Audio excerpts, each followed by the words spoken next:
finish that up while we're doing the first part. We are live. All right. All Hi, right. everybody. Welcome to DGG Presents. And today we are running Adversary, a TTRPG by Benjamin Drury, who's here with us. And I'm going to have you say their name so I don't completely ruin it, Ben. Hey, how's it going? Hold on, I'm tweeting the stream here really quick. That's tweet. Right. Send a tweet, as the youth say. Hey everybody, I'm TT Benjamin. I'm the creator of Adversary. I'm also the host and dungeon master of the Lawful Great Adventures podcast, a quest podcast about four friends on a long journey home. I created Adversary with my writing partner and editor, Zadkiel, Vaske-Huff, who is a wonderful person who actually ran Adversary last night on the 12 Days of Christmas. Nice. So we're we've been putting a lot of Adversary in a lot of people's faces lately. I am pleased to announce that the Kickstarter funded as of yesterday. And so we're just looking for more backers, and we're just looking to get this game in front of some people's faces, but it's gonna happen. All right, it's no longer a pipe dream. Adversary is real, and it's coming for you. It's gonna get you. I will post the link to the Kickstarter in the Twitch. Oh heck! Oh, now I've done it. I will post the Kickstarter in the Twitch chat. But yeah, looking forward to playing a sweet round of Adversary here on Damn Good Games. I'm really excited. So we're our format this time is going to be a little bit different. This is not going to be a two-parter because we're going to be able to get this all done in one setting. For those that may not be familiar, this is really a GM-less kind of game based on what's going on. So Ben is actually a player, but we'll be drawing cards to help move the action along. We'll go into a little bit more of that later. So we've got four players going on here. And if I'm saying this correctly, Ben, feel free to jump in and correct me here, but the cards you draw, the deck kind of drive the action and direction of what's happening. This is the final fight. Yep. So here's the premise. This is the final battle. We are skipping to the end. This is the ultimate confrontation with the big bad. And the big bad is represented by a procedurally generated deck of cards. I'll get into kind of how that gets put together when we get into doing this. So there isn't a GM. The bad guy is the adversary. So on everyone's turn, they're going to do an ability to try to defeat the adversary. Damage is represented by discarding cards. Once the adversary is out of cards, then we win. If everyone at the table is out of abilities, then we lose. That's it. That's the basics. On every card is a narrative prompt. So we're not just in the final battle. We're also flashing back to the events that led up to the final battle. So if you'll imagine, this is like a long climactic slog to get there. So we're going to be flashing back. We're going to be describing important moments for our characters. We're going to be talking about the people in our lives that are either have tried to convince us not to go or that we're fighting for. That's the whole premise of Adversary. It's an incredibly fun game. It always gets really feelsy, which is kind of neat. Starts ridiculous, ends like pretty deep. The prompts are gut-wrenching in some cases, which is really, really exciting. I'm excited. And the challenge is intact. Every time we play this, it always feels like a final fight. The adversary is a formidable opponent. We designed the deck to specifically be able to counter the players very well. The adversary has an ultimate ability. We've got an ultimate ability. It's a whole freaking thing, and you're gonna love it, I promise. All right. So before we dive into a little bit of questions, interview portion for Benjamin here, we're also joined by. He said I didn't have to say this, but it just sounds so good. Rob B. Rowland is joining us to play as well. So tell them where they can find you and who you are, Rob.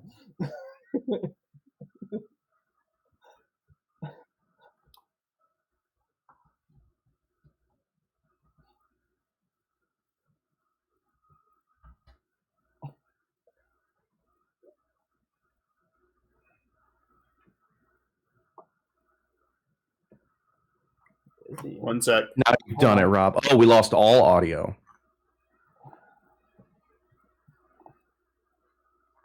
Okay. One second. Is it just Rob you're not hearing, RF Chaos? Just Rob's. Okay. Okay, 1 second. That's probably go ahead and behind the scene. We'll let Dawn figure some stuff out, and we'll jump back to let Rob. I'm saying that we can hear everyone except Rob. Yeah. So Rob, it's you. You're the problem. All right. Hey, it's Rob. He's the problem. It's me. 1 second. I think I got it. Okay. So while Dawn figures out a little bit, my apologies. Ben, what was Hey, heard him. Hey, he's back. All right. Hey, I'm back. I'm me. I'm Rob Buron, the problem child. I sometimes do podcasts and actual plays, mainly over on RFKS. We're on a bit of a hiatus, but I've GM'd and played for that wonderful channel. It's where I've met a lot of wonderful people, and I'm excited to play my second game of Adversary ever. I've only played once in one of the very first playtests, I think. So excited to play again. So Rob is an OG Adversary enjoyer. That's awesome. What can I say? I liked it, but actually it was always cool, so I can't even say it was cool. We got a little bit of experience with us, so we like it. So Ben, what brought this game or this idea to life?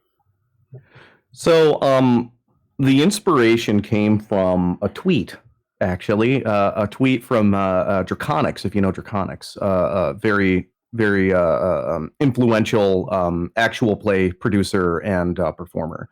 And Drac, who I tried to book to do a play test, but he's super busy, so is what it is. It's how it goes. Yep.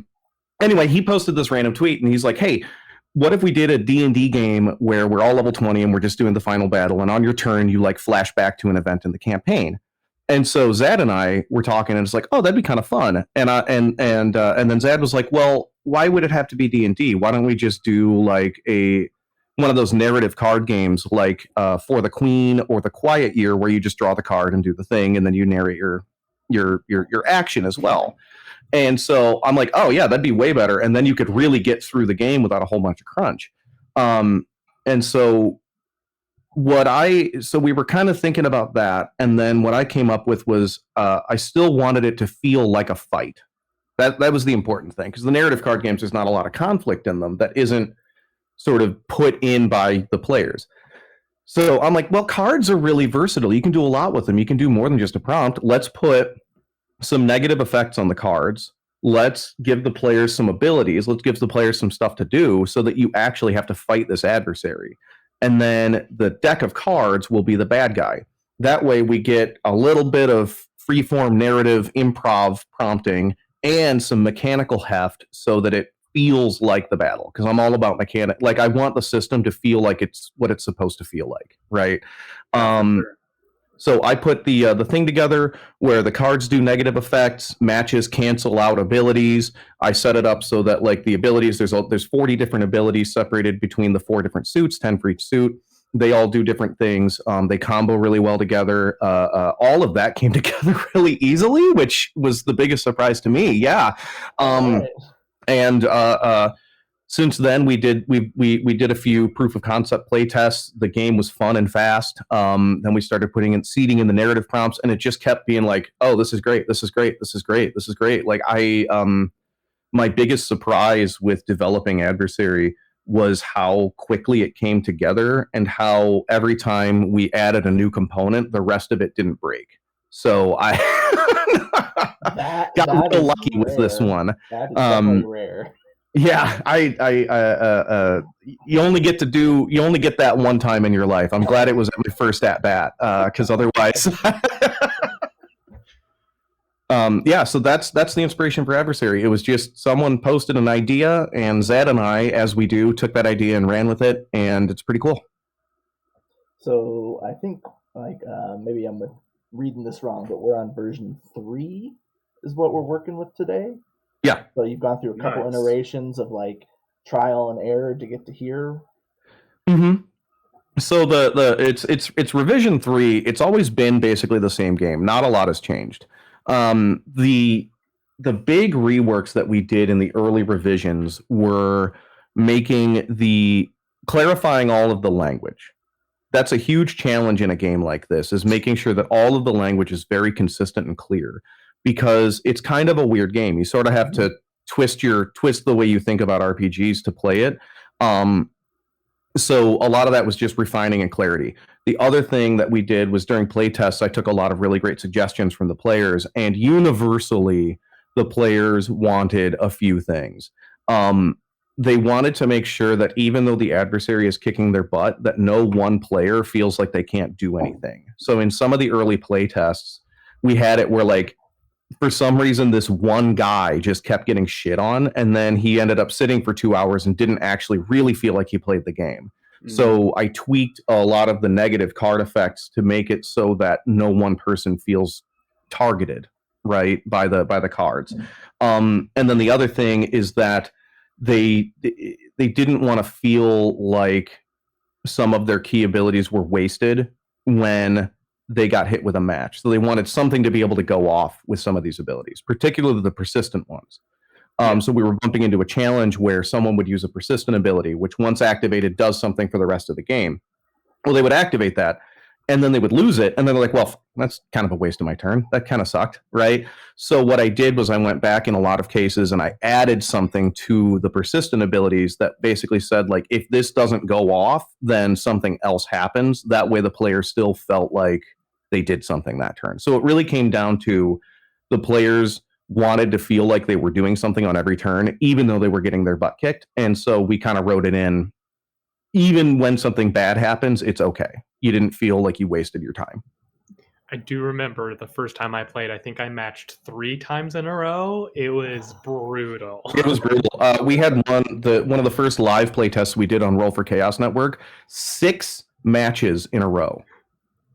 And that is devastating. I mean, it was a great test case because you always want those outliers, right? Yeah, absolutely. The game break. Yeah, the odds of getting 6 matches in a row is really, really low, but it happened. So I put in a few more fail safes so that even if something like that did happen, like the. Did we just lose Ben? Looks like. That was a great freeze frame. Yep, that was a great freeze frame. Yeah, incredible. All right, so Ben will be back in a minute. So while Ben's gone, so Rob, were you involved in the very first playtest? I don't think I was the very first, but it was one of the like before this was even a nice clean PDF. It was just an open Google Doc. And yeah, like you're saying, honestly, it looks very similar. A lot of it is like the little brackets where it says like this is a combo and a damage ability. This one's like a protection ability or recovery, that kind of stuff. And like he was talking about, like those kind of fail safes have kind of been those improvements, quality of life upgrades that we've seen over the course, I think.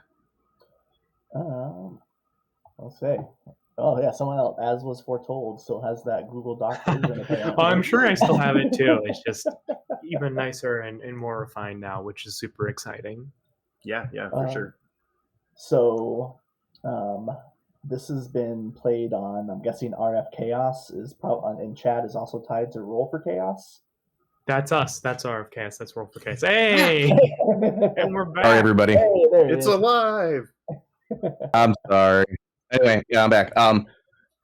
Yeah. It was about making sure that the players always felt like they were doing something, even if they were kind of getting their butts kicked. I don't know if you were there for this one, Rob, but it. Oh no! No, not like this. Not like this. Not like this. Incredible. Live TV, folks. Live shows. It's boy. what you. So Ben actually said something for that lives. Like, would it be a TTRPG actual play stream if something didn't go wrong? See? And exactly. Obviously the answer is no, it wouldn't. Oh gosh, of course not. Of course not.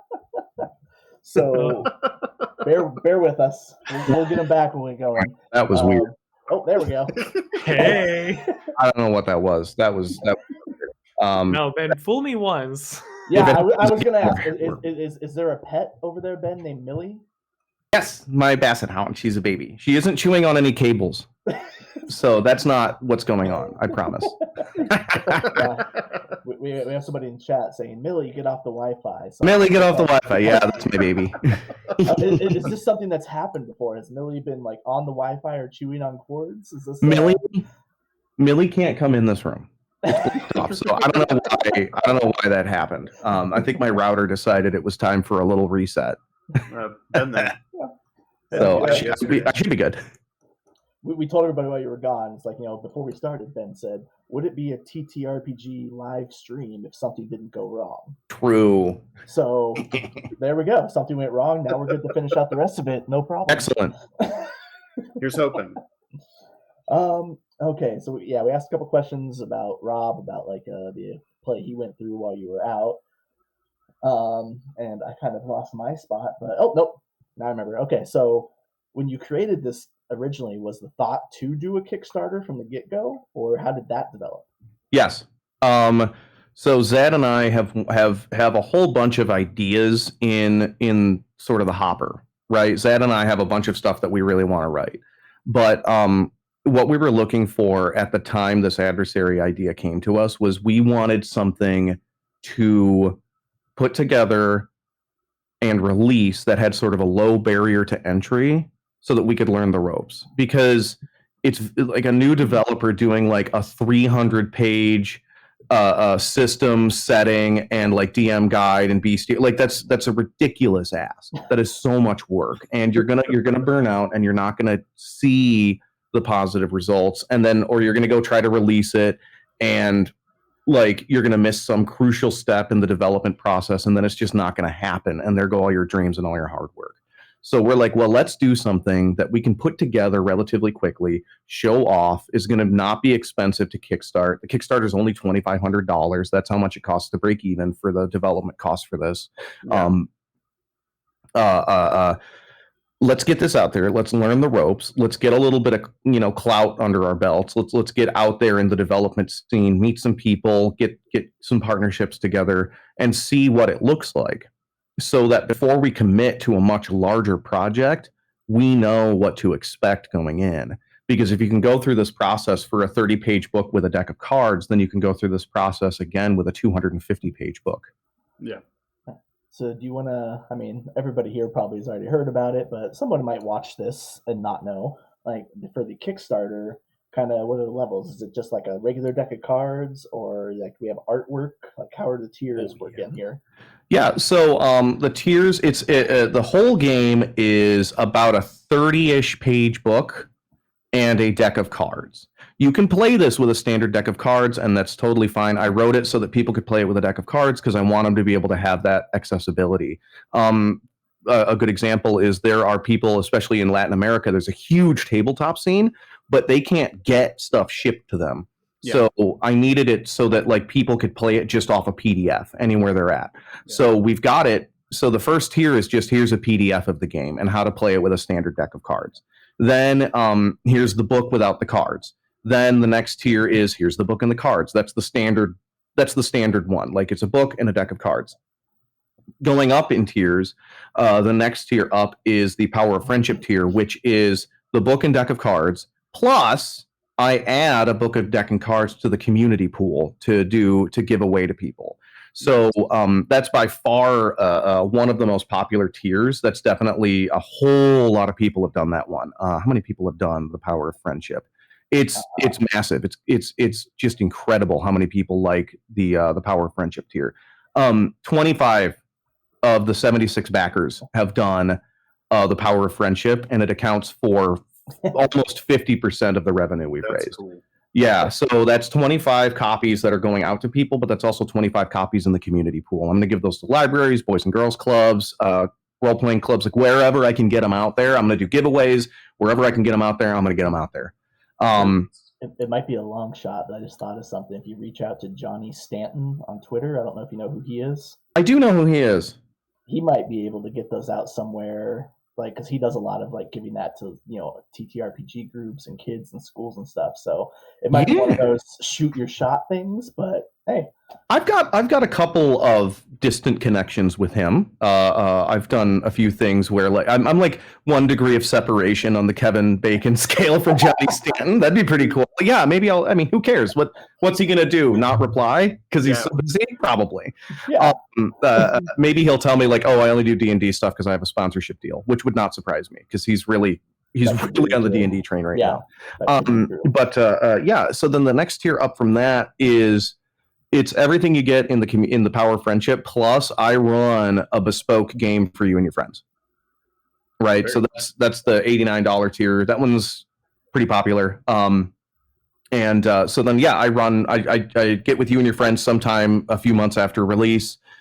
We sit in a Discord call, and I run Adversary for you. So you get the game, and you get the experience of playing it with the creator. That's really exciting. And then the final tier is the vendor tier. 10 copies of Adversary plus 1 community copy, priced specifically for vendors to sell. Yeah. And I'm working with my local game stores to get them to buy in on it. Actually, some of my game stores, I brought posters over to them with QR codes, and that was actually a really effective marketing strategy because they've got these posters at their counters, and people are asking what's this Adversary thing? Oh, it's a local designer. Here's the Kickstarter. Help them out. And so I've gotten I think it was $14 for the posters, and I've gotten I don't know $150, $200 from that. Pretty solid marketing strat. Yeah, that's a cool idea. Mm-hmm. So I wanted to talk about the Kickstarter and have it list out the tiers because I remember looking at them, and I wanted you to say it because I wanted to talk about it a little bit because that's awesome. The adding a community copy to go out, that just kind of shows you this community in the TTRPG world, the small creators. They're not just about everyone. Everyone wants to get that thing and make something really big and really awesome, but they're also about helping everybody else out and supporting the community as a whole. And that is one thing I saw, and I was like, that is awesome. That was one of my favorite things on the Kickstarter right there was adding those community copies. And then, like you said as well, making it accessible by, here's the PDF, not a lot, doesn't cost a lot, and all you need is a deck of cards and this piece of paper, so you can play this anywhere. Yeah. You're out camping or something, got deck cards, got a couple pieces of paper of this game, boom, you can play. Bunch of birds on a bus trip, sit in the back of the bus, deck of cards, play around to Adversary, that kind of stuff. Yeah, I want people to be able to play it. And I got some suggestions from people sort of closer to the industry, and they're like, oh no, you can't just do it off a deck of cards. You got to make it like a 56 card deck so that they have to buy the deck. I'm like, well, I don't want that. I want everyone to play it. Yeah, that didn't work out so good with Genesis and their special dice. So I want it to. Oh God, have you ever tried to do a Genesis system on normal polyhedrals? It's so hard. It is so hard. Yeah. the idea was wonderful, but the execution was so poorly done that it just tanked the system. That barrier to entry just ruined it. And at higher levels, those dice pools, when you're throwing them back and forth, oh boy, they are so hard to interpret. It's it's like reading a tarot spread. It's like, what vibes does this give me? Which is a real shame because I love that system. Yeah, Edge of the Empire was amazing. I've played Edge of the Empire. It's a blasty. I'm not trying to drag Genesis, but I know exactly what you're talking about with the custom dice and stuff. No, I wanted it to be everyone could pick it up, and I didn't want it to be a lot of work to pick up and play. Yeah, that's one thing that we've really seen with a lot of indie developers. Accessibility is key. Getting people to be able to play your game quickly is so important. Oh yeah. Caltrop Core, a great example of that. He's like, here, you can just do it with 3D4, super easy. You can write any game you want. Same with Lumen. Lumen's very much like that. And then they release them openly on SRDs and stuff. This is not necessarily a game that would work on an SRD, but if I ever do a future project that involves a more bespoke system or something custom like that, I would totally SRD it. I don't care. Oh yeah, absolutely. Yeah, that's how you get better development and better eyes on what you're working on. I mean, the worst mistake you could do as a designer is close up all of your systems. Yeah. And I mean, also, if we're being honest, I remember being back in college and high school, and whether I could find easy access to role playing game systems was the deciding factor between whether I played them or not. Yep. I didn't play 5e until a friend of a friend let me borrow their books, right? It's just how a lot of people get into it. Yeah, absolutely.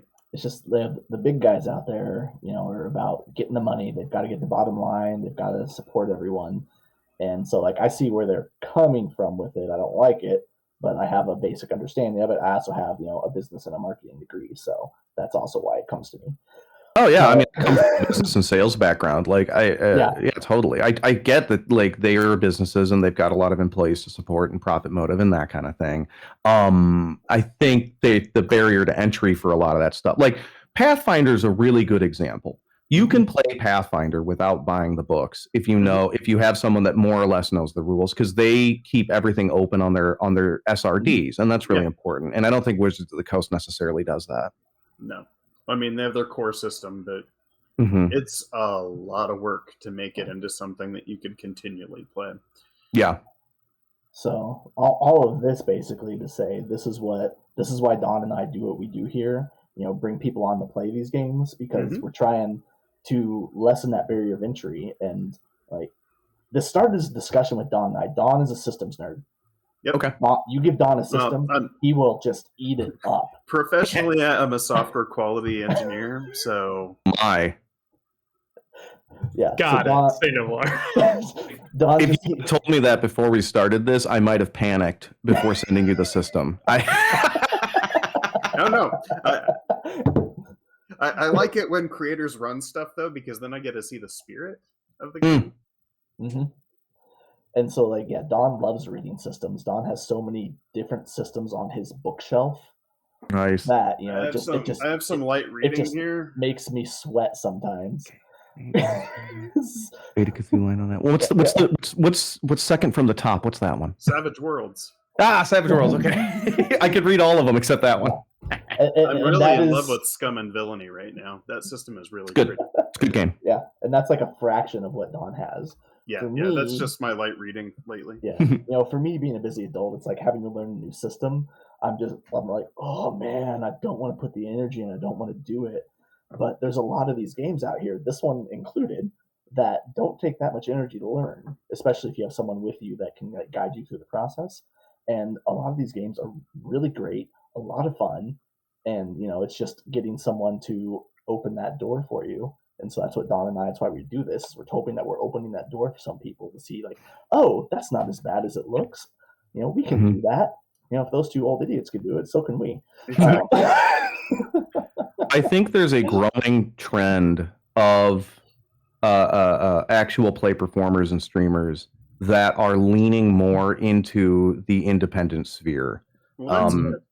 I have met so many people through this process that are just like, I'm running indie systems. I'm trying to find cool, fun systems to play. I'm really into learning new systems. Like, that's my passion. And I think it's really cool because, you step into this space and it's dominated by one game. And it's a little bit like, oh, if I step outside that one game, I'm not going to get eyeballs on my stuff. But through doing this, I have met so many people. They're like, hell yeah, I got a podcast where all we do is indie games. I'm like, I thought there was only one of those. No, there's a whole bunch. Yeah, that's what I've realized too. So this is like a lot. There's so many other ones out there that I'm starting to see pop up as, I'm like tagging more indie things on the Twitter, then you see more of them. I'm like, hey, we're not alone here. There's a lot of these. That one game. That esoteric game that came from the wargaming. Yeah. Okay. Well, Don, you have any questions you want to ask before we get into building our adversary here and take off? No, I'm pretty good. It was just really good listening, and you covered the majority of anything that I was going to ask. I'll probably ask a bunch of questions from a systems perspective as we move through, but yeah, by all means. Yeah, feel free to stop me and do it. Once again, this game is lightning fast. I was explaining in the green room, so don't feel like you're gumming up the works or that we're not going to make a certain amount of time. If you want to ask questions, if you have a especially juicy prompt that you want to take your time on and really, really get some tears going, feel free. There's plenty of space for that. So the only thing we've done in the green room is Ben talked about is we chose powers for our characters and kind of gave a basis of what our character is. Yeah. So usually we do a lot of that kind of stuff on stream, but Ben was right when he suggested this.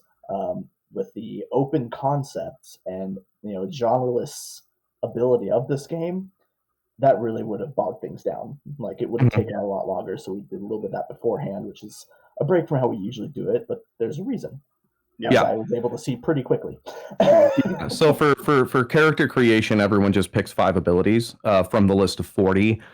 Because the abilities, there's a lot of interplay with them. There's actually a lot of room for like combos and stuff. Because of that, and because players name their own abilities, because the system's genreless, it tends to kind of bog things down, and no one wants to watch a stream of 10 minutes of people just looking at lists and asking what things do. Right. So we've picked our abilities. We've kind of got that figured out. I don't know if we picked an ultimate, but we can go over that again. But so procedurally, here's how we do it. Okay. First, decide on your setting and genre. There is a sample final battle towards the end of the book that uses a high fantasy setting with a Lich King cast as the adversary. You can start there, but you can do basically whatever you want.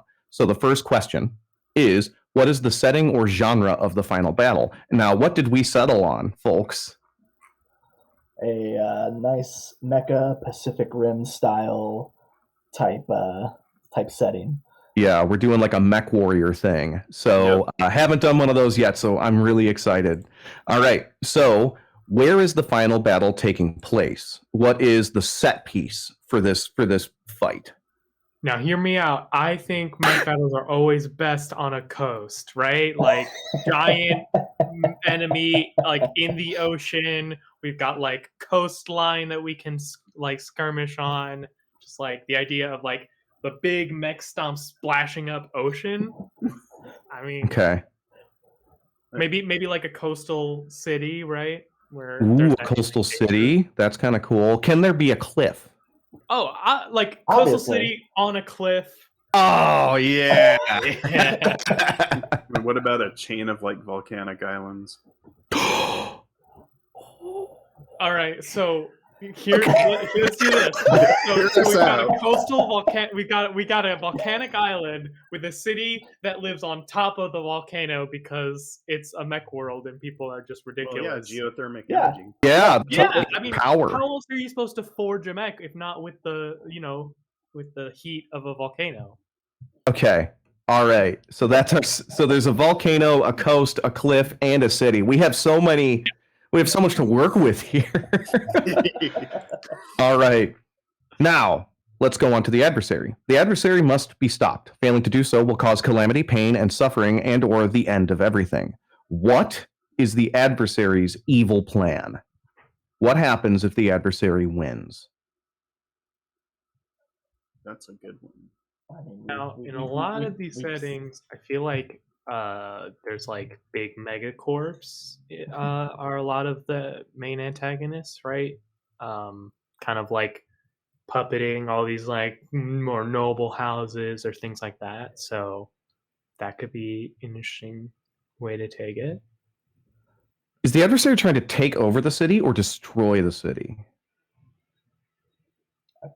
I think destroy. I think destroy. I think the adversary wants to like try to trigger a chain reaction to activate the volcano and plunge the city in lava. We've set that up too well. I like it, especially like if this city is like the last forge for mechs. Yeah, like this is the last city that's like the last like city opposing them, and they've got this giant mech factory. There's also a huge population here. The adversary is trying to blow the volcano and just end everything in one fell swoop. Love it. I love this. Okay, now who are we actually going to be fighting? Who's the adversary? Who is this villain that we've taken it to the line to? This is it.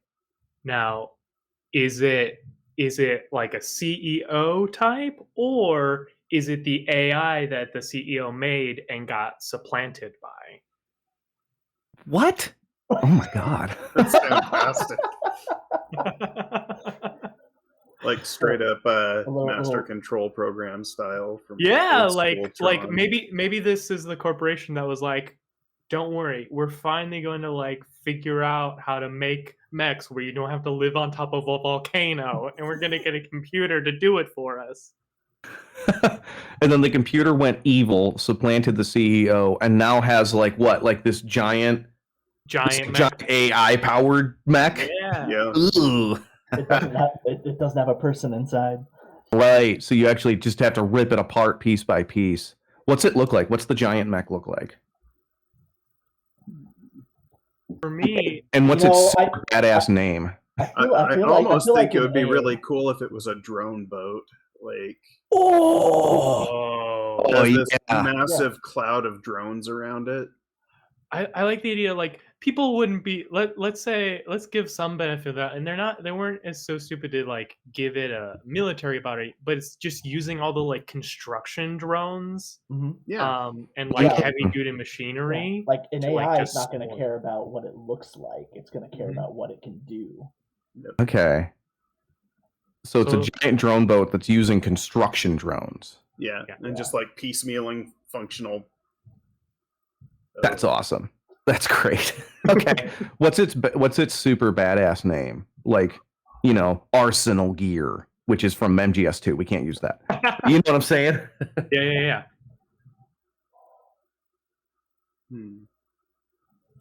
Oh. Chat, feel free to help us out here. Help us out, chat. We need a badass name for an AI-powered drone boat. Halcyon Omega? That's pretty good. That's a good name. Like a Kronos, like ancient Greek. Prometheus. Yes. Oh my. Ooh. I like Prometheus. That gave me the tingle there. If it gives you the tingle, it's Prometheus. That's we go by vibes here. What's So the AI is Prometheus. What's the AI's personality like? What's the villain like? I mean, it's more fun if they're cocky and kind of right. AIs can go a lot of different ways. Yeah, like you just watch it, Glass and Orphanage, and it's like that was just in the way, Like, like really dismissive, like oh, or it has a lot of fun killing people. That could. Or it enjoys it. Oh no. Ooh, okay. I mean, that's definitely an advocate, Well, I mean, if a CEO, if a corporation developed it and one of the primary personality features was ambition, it could get ambition and the desire to harm twisted up together. Okay. Man, that's messed up. Okay, so everyone keep that in mind, because on your turn, obviously, if you want the adversary to like speak or taunt people or whatever, like everyone can be the adversary. Oh. Because the deck is what decides what the adversary does. So if anyone wants to hop in and just like role play the adversary a bit because they've got a sick one-liner or something, like go ahead and do it. Or we could just have it like the AI from Portal. Okay. Yeah. I also like what RF Chaos said there. It's unaware of the horrible actions, but it thinks it's doing the right thing for everyone. Yeah. Oh my! Oh. Malicious altruism. Yep. Mm-hmm. That's a great phrase. Okay, maliciously altruistic, but also ambitious. I think we can sort of assemble that in our brains. Okay. All right, so that's the adversary. The adversary is Prometheus, flying a drone boat to destroy the last free city. What's the last free city called? Halcyon City. There you go. Yeah. Yep. Halcyon City. Okay, beautiful. All right, now, so this would normally be where we would select our abilities. This is where we take a pause. We pick out our abilities from the four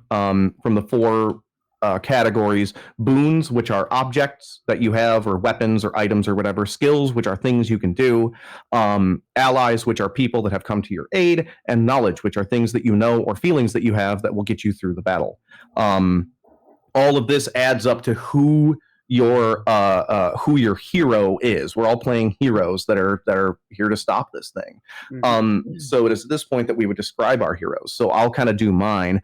I'm playing Rowdy Riley, who is he pilots a possum class field mech.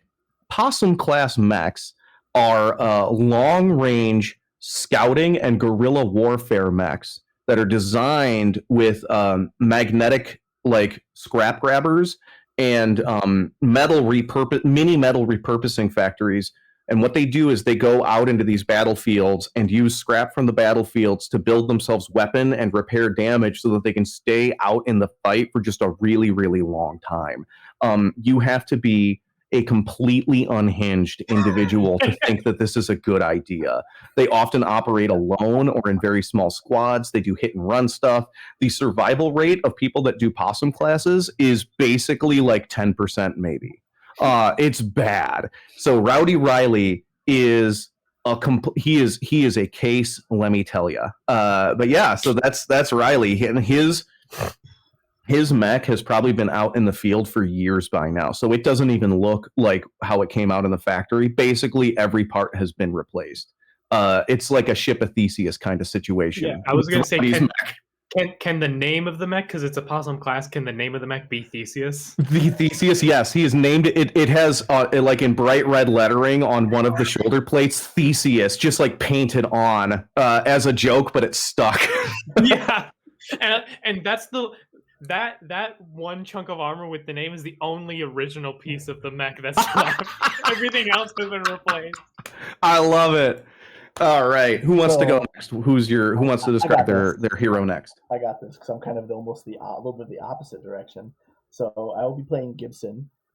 Gibson has like an old leader military general running mechs that ended up taking a leg injury, and so they feel like he's past his prime, he's injured, so they took him off the front lines. He is adamant about the mech that he uses. And so its name is simply 001. Huh. And it is, one that is the style and is not in use anymore. And everybody thinks it's just not as good as some of, the sleeker new models. But, he swears by it, and that is what he uses. And, he got, the honorable discharge for the injury, and he's, an old war hero, so to speak, that just, they don't think he's of use anymore. But even though he may not be physically there, he's still got that mind, that thought for warfare and tactics that can keep him in the game. Yeah, and he's kind of the unofficial leader of our ragtag bunch, right? He's sort of, we kind of take our marching orders from Gibson. Sick. Love it. Don, do you want to go? Sure. Yeah. So, my character is Deadpan Dan Miller. He has a heavy Vulcan mech that has been nicknamed the Millstone because it can grind down defenses. Yes! And he got his name because he has a very, very, very dry sense of humor. Which is completely counter to the way he actually fights in combat. He's basically a central assault, spearheading kind of mech. I think you kind of have to have sort of a calm in the storm, dry humor sort of vibe to be that kind of fighter. The British are really like that. Like in a really deadly situation, they always downplay it, and I think that gets them through it, kind of. Yeah, he loses his mind after the combat. It's just that's when it all kind of comes out. But during combat, he's just like, "Hey, how's it going? I'm gonna open up everything right now." Yeah. All right, Rob. Yeah. So, and then I'll be playing Flash. piloting the Vector class recon mech. I imagine it's like definitely the smallest of the group, and it's one of those mechs that just has like an unreasonable amount of like jump jets and stuff. So first of all, I feel like I gotta be the kind of like mouthy Human Torch. Yeah, almost like one, right? Because like every team's gotta have the one that like doesn't feel like they're taking it seriously. And for me, I feel like the mech that I pilot, it's one of those things where if you've watched those like much more harder sci-fi shows where like the G's get so bad that I have basically like drugs that get pumped into me so that I can handle the G's of this mech when it's going too fast. It's gotta coagulate your system so you don't. Yeah. Like this is an unreasonably nimble piece of machinery, and only people who are really kind of like daredevils pilot this kind of mech. I love it. That's fantastic. I like it. Yeah, it was funny. Before we started, I was like, okay, are we doing like Western mechs where they're big, bulky sumbitches with like lots of guns, or are we doing Eastern mechs, which is like anime, Voltron, Gundam shit. And it seems like Rob is doing both somehow. So that's fun. I haven't interacted with Battletech that much, but the one thing I always really found funny is like there's like all these like massive war machines, and then there's always that one person who's just like running around in this tiny mech that like jumps all over the place, and it just seems unreasonable. But That's all right. So has everyone picked their 5 abilities? I believe so. Okay. So the next thing we do is we pick an ultimate ability. The ultimate ability, we can use it once per game. That's it, once, and it can only be used after the adversary uses their face card, which I will go through how that all goes in there. Did we select one? I remember we were bouncing between a couple. Yeah, I think we were going to go with assembling the artifact, and what that was going to be was a Voltron style, all of the mechs coming together into one. Assemble the artifact. So what Assemble the Artifact does is each hero banishes a boon, combine all boon effects into one for the active hero. That boon cannot be lost until it is the last boon remaining. When this boon is used, matches do not take effect.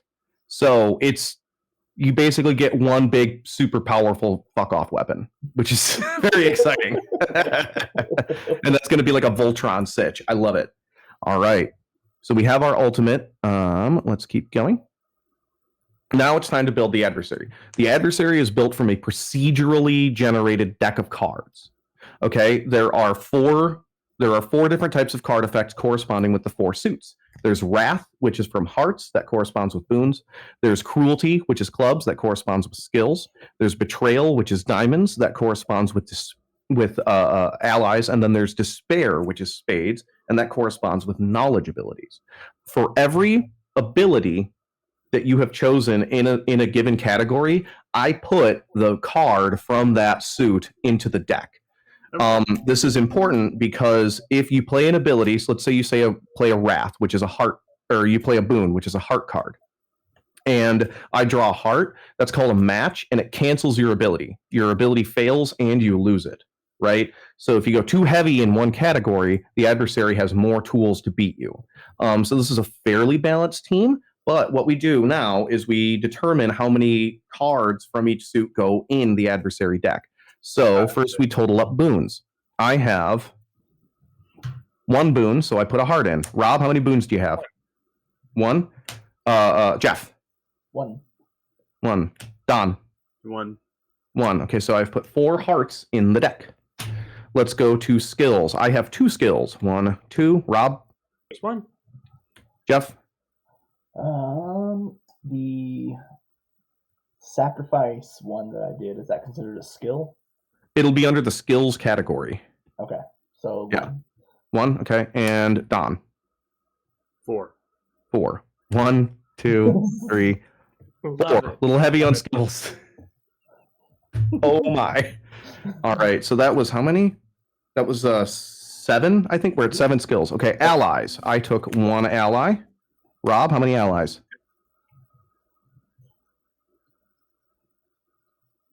Rob, how many allies do you have? 2. 1, 2. Jeff, 3. 1, 2, 3. We're up to 6. Don? None. Well, Don is done, I think. That's all 5. I am done. Actually going to be really heavy. I think we're heavy on skills this run, so we have more cruelty than anything else. And then finally, knowledges. I took, how many knowledges did I take? I took 1 knowledge. More cruelty kind of makes sense with what we built, too. So. True. Yeah. Very malicious adversary here. Rob, how many knowledges? 1. Okay. Jeff? 0. 0. And Don?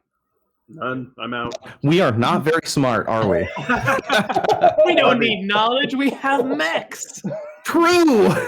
All right, so now I'm going to shuffle this deck up really good. The next step, this is kind of my favorite part for building it, is we select the adversary's face card. So what we did to make it more difficult was this, because there are some face card abilities that, like, if you're heavy in one suit, that face card is going to be useless against you. Mm-hmm. So what we did was we looked at the 12 face card abilities we had and said, okay, if a team of heroes is heavy in this suit, what are the 3 worst possible face cards that they could brush up against?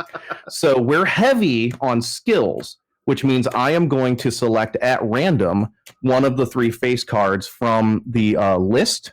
Oh God, wrong window. The face card. So here we go. So if the heroes have mostly skills, which is clubs, there are 3 possibilities. All hope is lost, which is all abilities that recover are banished when used. Banished means you can never use it again. The next one is the Queen of Clubs, which is you have no power here. Lose all skills. The adversary recovers 1 damage for every skill lost in this manner. And then the King of Clubs is unlimited power. For the rest of the game, matches are determined by color instead of suit. So Wrath and Betrayal both match with Wrath. So Hearts and Diamonds both match with Wrath and Betrayal. And Cruelty and Knowledge, which are the black cards, those both match with other black style abilities. So bad stuff. Yeah. Now our ultimate, which is Assemble the Artifact, is a pretty good ultimate to have here because it relies mostly on boons. So even if we lose all our skills, we can still assemble the artifact and rock this guy. So we're in a good place. So I've got the 3 face cards here. You got a kind of nervous look on your face there, Don. Are you worried about that queen coming out? That would be fun. Nope, wouldn't be. Now we do have some recover stuff. So like if we recover, if we lose a bunch of skills, we can try to get them back too. Yeah. So what I've done is I've got my 3 cards. I'm going to select one at random, and then I'm going to put it halfway down the deck. I don't know what's in here. I don't know what this is. I don't know what this card is. That makes it more fun. Yep, I have no idea what's in there right now. So it's going to be a surprise to all of us when the adversary's face card hits. All right.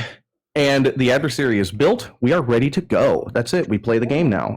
That took about 20 minutes of prep, and that included a whole lot of chatter.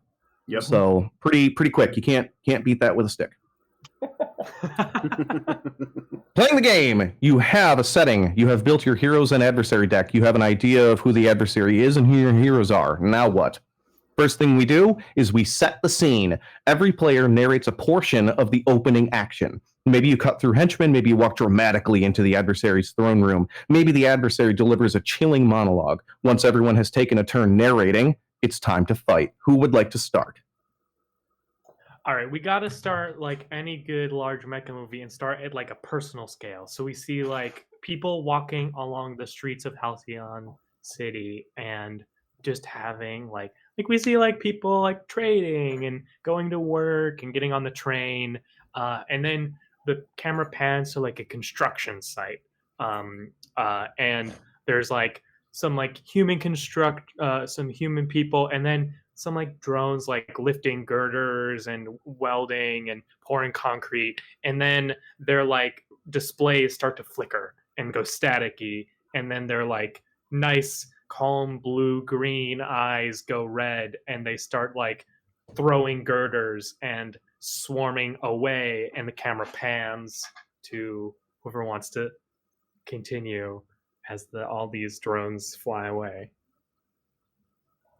I think we get the Independence Day effect where the clouds are kind of like rolling forward as this, and they're starting to lightning bolt, right? Because of all the static electricity as the drones are flying towards this thing, and this monstrosity, this giant, and it's not smooth lines. It looks like a floating construction site, with like girders and platforms and like cranes and stuff on giant hover jets, is like imposingly floating through the clouds, breaks through the cloud line, and even more drones begin to fly out of it as it looms over the city. And we kind of get like the over the shoulder cam of it as it starts casting this giant shadow over Halcyon City. And like you just hear like tons of air raid sirens begin to go off and like all of this stuff, and then it stops. Like it stops just short of the city. All of the drones are sitting on there. And then you see like one like a political official woman who's like hiding behind a desk, and she looks up at her computer screen, and the screen begins to flicker, and then it comes with like command code, and then finally at the bottom it starts blinking surrender, surrender, surrender, surrender, surrender. That's fantastic. Yeah. So I feel like at this point, like some of the base defenses of the city are just triggered, and you see some other drones and other like small mechs and things going up to try and like be in the way and keep this from going on. Like maybe that official or somebody else saw that surrender and hit like a panic button and just sent the defenses out. And just I feel like some of them go up there, some of the more basic ones that are just controlled by AI themselves fly up and just stop. And some of them just fall to the ground useless, and some of them continue towards join the swarm. Yes.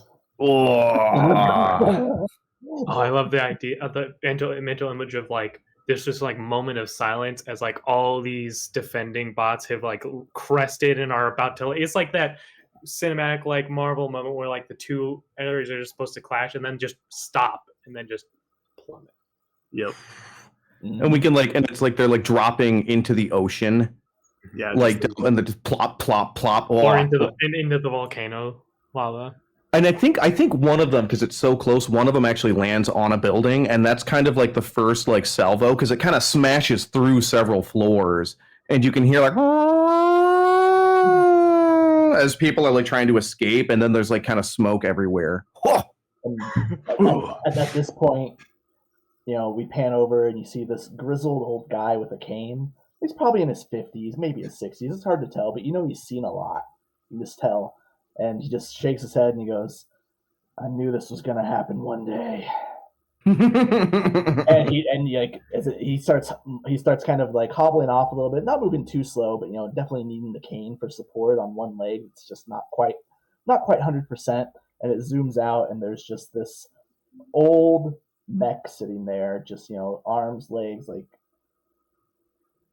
look like a person, but it's a mech, all bulky, not very much person. Just the 001 across the chest right here. I think we get a cool orchestra swell too. Yeah, obviously we. With like the military brass kind of echoing in the back. And there's like the one echoes of old beam. fights and stuff. Like the one beam of sun, like it's overcast and lightning striking like the one beam of sunlight hitting the 001. Yes, love it. Hey. It cuts to what looks like this normal looking apartment with it's just slightly post-futuristic, so you can see a lot of smart homes stuff and a couple of kids playing and see this mild-mannered looking guy in what looks like just kind of a normal casual like sweatpants and stuff sitting there, and he looks at his phone and he goes, "All right, kids, I'll be back in a bit," and just walks out the door. And everybody just turns like, "Where's he going?" He grabs like a duffel bag and throws it on his shoulder and just walks out the door. I love it. All right, everyone has taken a turn. Now we decide who goes first. It is time to go. So we're going to pick a player to goes first. It's whoever you think would go first, right? And then we'll just kind of go clockwise as I see it. So whoever starts will go clockwise, and I'll call out the turns. I've got a double reasoning for this one here. One, Rob's definitely got the fastest mech. Mm-hmm. Two, Rob's also played before, so it's kind of a double-edged like thing. I'm down. I was going to say either myself or going with 001 since you're like kind of the leader to start off. But I like Rob here. I like seeing an opportunity to see the hothead in action, probably do something and maybe get stomped on. Who knows? And so what we'll do is, so then we've picked a player to go first. Describe your hero in action. On your first turn, describe your hero for everyone else. Are they badass, in over their head, a former ally of the adversary? Then describe your first action. What does it look like when you use a skill? Where did you get your boon? Who is the ally that comes to help? Or what knowledge do you possess to gain an edge? So Rob, what is your first ability? So I think to kind of do the quick intro scene that you other two guys did, because I really like that idea. Mm-hmm. I think where we see Flash is doing like those loader bots from like Aliens, like those like wrestling, like an underground wrestling ring for like loader bot, where you're like so just perfect. Stuck in there, and then like a wrist thing goes like and we see like the surrender go off on. He's like, oh, I got something I gotta do. Tap out, I guess, and like just like drops out of the loader mech in the middle of this like wrestling match of it, and just runs off to like this sleek jump jet mech, and we'll kind of start the engines, do the whole boot up sequence, and then I like to imagine jumping between drones, like using drones as like stepping stones to like scout around the massive like thing, scouting for weaknesses. Nice. And I'm going to activate, so it's an ally, and it says once activated at the beginning of your turn, show the next card in the adversary deck. Okay. As I begin to scout openings, and like on each of your other next readouts, you start to see like schematics, like here's weak points, like, oh, I noticed like these are like ports where new drones are coming out. Here's where old drones are going in. It's a diamond. That's a match. That's so bad for me. Does anyone want to try to stop this from happening if you have an appropriate reaction, or do you think this one isn't worth it? Because I know we have quite a few other, like there's plenty of opportunities to get hit with matches. For sure. So when there is a match, the ability used fails and is lost instantly. And you still suffer the card effect. Matches are bad. It's rough. Yep. All right. Okay. Yeah. But the match is discarded as damage, which is nice. Yeah. So what does it look like when you're doing all this cool drone hopping and then you get rocked? I think what it is like all right, so I'm like scouting out and like sending all these readouts, and then my screen like flares for a second, and then all of a sudden the like places where the drones were leaving now becomes where the drones go in, and like purposes just completely shift, and like pieces of this massive like factory floating fortress just start like shifting and changing, and in like red text it's like, you didn't think it would be that easy, did you? Whoa!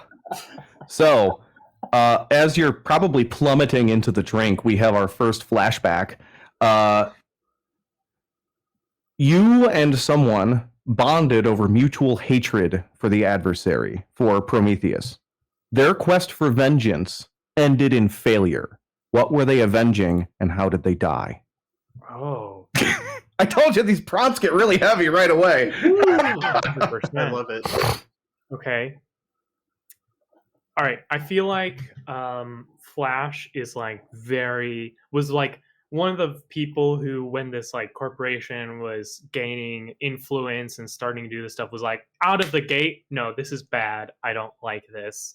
And maybe I think they got started in that like underground kind of arena, like really into just like scrapping things together. Wasn't originally part of like the military mech program, was more just like a scrap kind of person. And I think their rival, their like big rival, was like a older woman who was in the military program and used that to unwind, right? Like she was in the front lines doing all this stuff, and that was how she like got relaxed and used her shore leave. And over like bouts and bouts and bouts, we really bonded, and it was what got me into the program, what made me be like, okay, I'm gonna take this serious enough and join, like get a mech and fight back, was when she never came back for our final bout. Sylvia and I, we would like, that was like our relationship of just like, we would see each other like once every month on her shore leave, and just have like a good tussle and then drink afterwards, and then she just never came back. Damn. Heavy. All right, Jeff, your turn. Perfect. I had an excellent idea for this after what happened too. So Gibson, that grizzled little man with the cane, gets into the mech. Someone's trying to. There's some assistant or someone that's there saying, "Hey, you can't start that up. That thing's not good for this. You're not going to be able to do anything." And he just shoots them this icy cold glare, and they just kind of like and just turn around and walk away.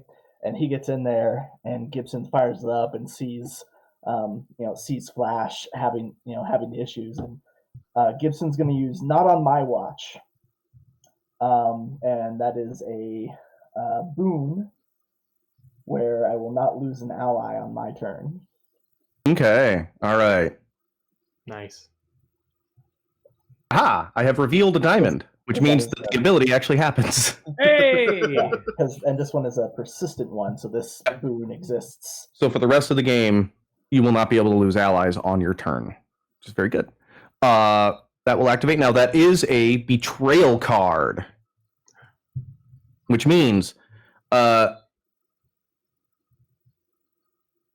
Oh, right. You just activated an ability that prevents you. So normally you would have to lose an ally, but now you don't have to. So betrayal means... So the betrayal effect is a hero chooses an ally to lose. However, because you've got your persistent effect up, that doesn't happen. So that... Good use. Nice. Now we go to the Ace of Diamonds betrayal prompt. Looks like we lost Jeff's cam for a minute. No, Jeff, I'll miss you. No, Jeff, no. Jeff, no. Come on. Jeff. Yeah. Hey. He's back. Hey, all right. Okay, you're back. Okay, the betrayal prompt. Someone's death was senseless yet unavoidable, and the adversary is to blame. Who is it, and who were they to you?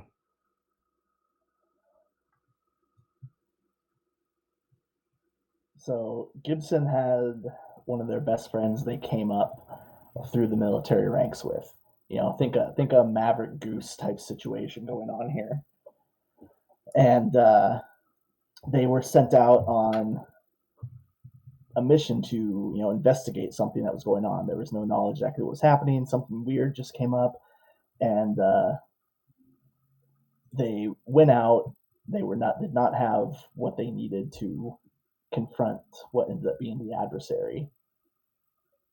And Gibson called for backup once things were getting kind of heated, and they decided that they couldn't risk sending backup in without, they had to prepare with the intel we had gathered them.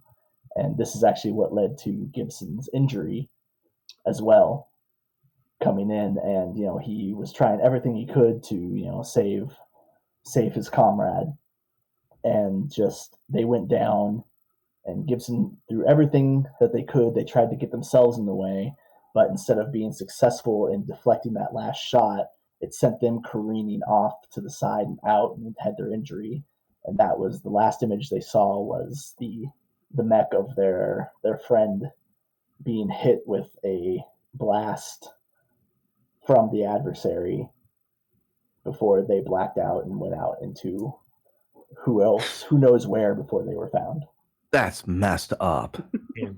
Whew. Tragedy. All right.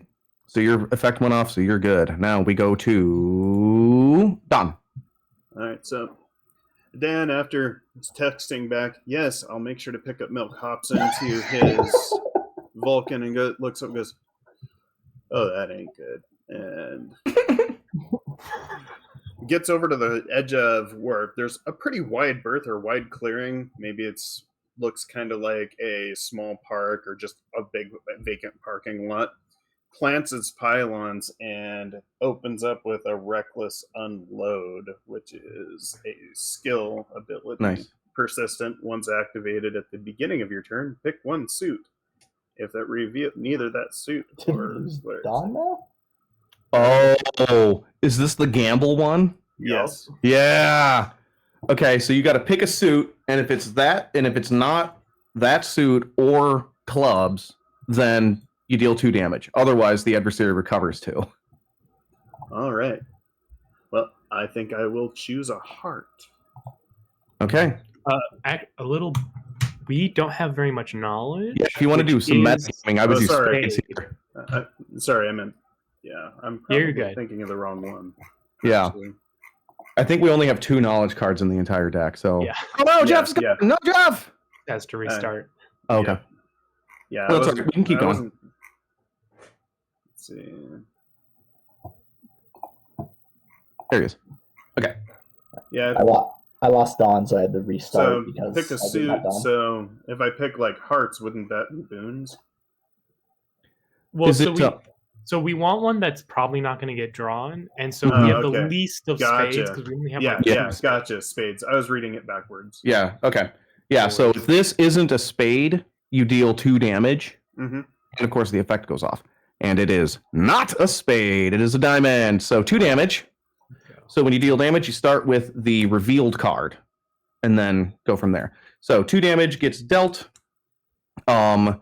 That gamble pays off. You also get to do that every single turn. You get to pick a suit and bank on that while also doing other abilities. So really, really powerful ability as long as you know you can get it to go off every time. So he's just planted there, aimed up, and just unloading these 2 heavy Vulcans into the cloud of drones. Nice.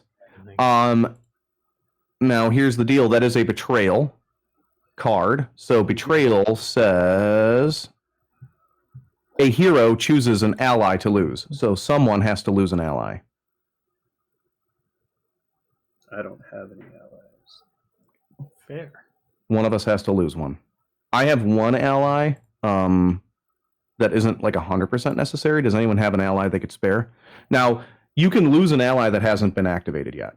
Yeah. I have one more ally, but it's a pretty good setup, I think, for us. I think not on my watch fix that? Not on my watch, only takes place on Jeff's turn. Yeah. Gotcha. So I've got my ally reaction, which allows them to act first. And I think that one's probably one that's okay to spare at this point for that. Okay. So yeah, go ahead and lose that one. Just strike it out. Don't delete it because you might recover it or something. Can't get recovered. Yeah, you might be able to recover it. Yeah, just leave that. But okay, that'll lose that, and then we have our prompt card, 10 of Betrayal. Okay. Deadpan Dan, you stopped along the way to help a stranger, only to find out that they were important. Oh no.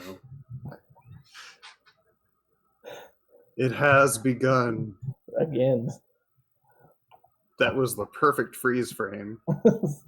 Incredible. Stop to help a stranger, though. So you stopped along the way to help a stranger, only to find out they were important. Who were they? What did you do? And how did they help you? Perfect. Thanks, Rob.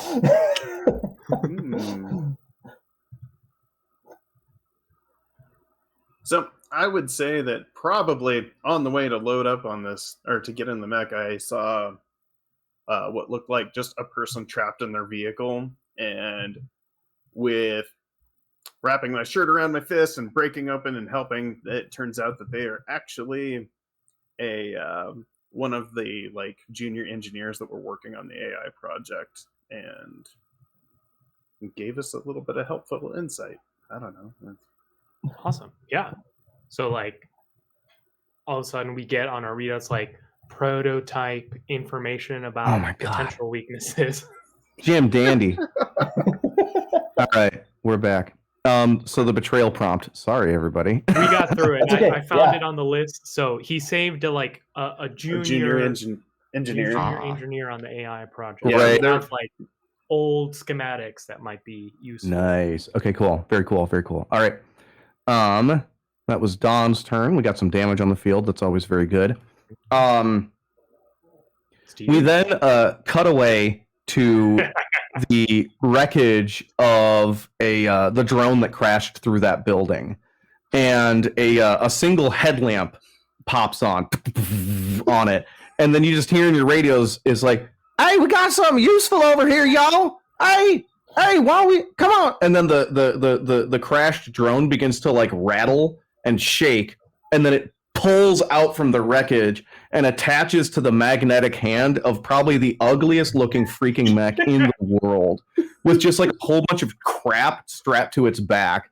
And then its belly plates open up, and it takes this piece of drone, and there's like a grinding machine, and it puts it in the belly, and it grinds this drone up, and then like a bunch of steam comes off its back as it refines the metal. That's fantastic. And Rowdy Riley in the Theseus, it's a tread mech. So it's a tread mech with legs, so it moves like a roller skater, and so it wasn't originally a tread mech. It's now a tread mech. It's a mech with wheelies or and it's grinding down. It's like grinding down the street. It gets to the cliff and looks up at Prometheus and is like, "All right, little buddy, let's get her going." And it reaches back behind it with its magnet arms and pulls off what appears to be a giant, like, stag dung beetle robot, slams it on the ground, and then just, like, hits it 2 times, and the dung beetle activates. And you can see that, like, the wings, like, pop open, and it starts, like, gathering scrap around it with, like, this magnetic thing, and inside the wings is like a metal parts fabricator and some tools for, like, repairing stuff, and it starts kicking all this stuff up, and the Theseus drops that refined piece of metal into the thing, and it starts to, like, grind it up and, like, refine it into various shapes. I am activating the mobile mechanic boon. Nice. No, sorry, not the mobile mechanic. The Dung Beetle Trove ally, which is a persistent. Once activated, when you lose a boon, select a different boon from the boon list. Incredible. That's Swiss Army Beetle. And I have pulled a heart. So this is so it happens.